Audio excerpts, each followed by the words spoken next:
Okay, frequently asked question number 7. Was the King James Bible written by Sir Francis Bacon? It's just like, yes. And did Donald Duck really go on a boat with Mickey Mouse or something? I mean, stupid, idiotic bunch of nonsense.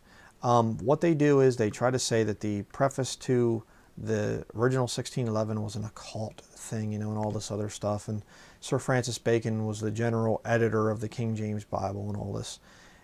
It's just absolutely ridiculous.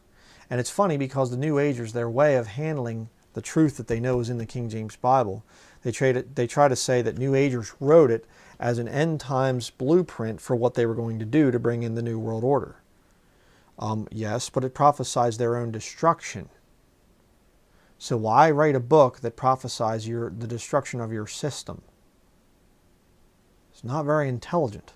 And like I've said in the thing about the book review I did of this, Mark Phillips and Kathy O'Brien, the mind-controlled slave there, these New Age wingnuts, they brought up the thing of Francis Bacon, being the writer of the King James Bible. This nonsense. And first of all, they quote New Age sources to prove that Sir Francis Bacon wrote the King James Bible, which is stupid. But, the more important thing to think about there is Sir Francis Bacon did not just, if he wrote the King James Bible, what about the Bibles that came before it? What about the fact that there's Greek text in Greek and Hebrew that existed long before the King James Bible? And there were other ancient translations, and they agree with the King James Bible. See, again, this guy showed up in the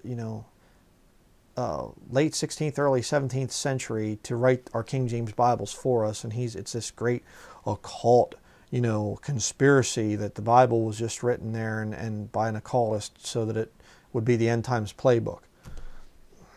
Don't fall for that nonsense, okay? Don't fall for a bunch of stupid, wicked New Agers out there that are trying to wreck your faith in the King James Bible. Okay, New Agers would not have written the King James Bible. That's ridiculous. Absolutely absurd. And they can't prove it with anything but other occult New Age writers. And you get David Bay from Cutting Edge Ministries, and he's, wrote some articles and stuff, espousing the same stupid nonsense.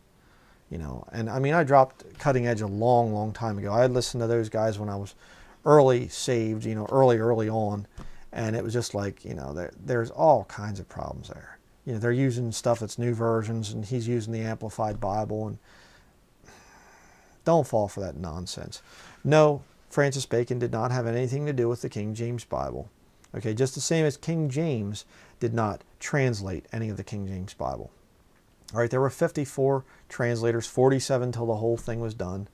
Some of them died, some of them had to resign for whatever, but it was started out 54, then 47 men, and they did a tremendous job on the King James Bible. God directed it, I mean, it's just, and it was all just, the work was taken over, all those scholars meeting together, and Francis Bacon did, just kind of compiled the whole thing and just kind of took, yeah, nonsense, absolute nonsense. Don't fall for that lie. It's ridiculous.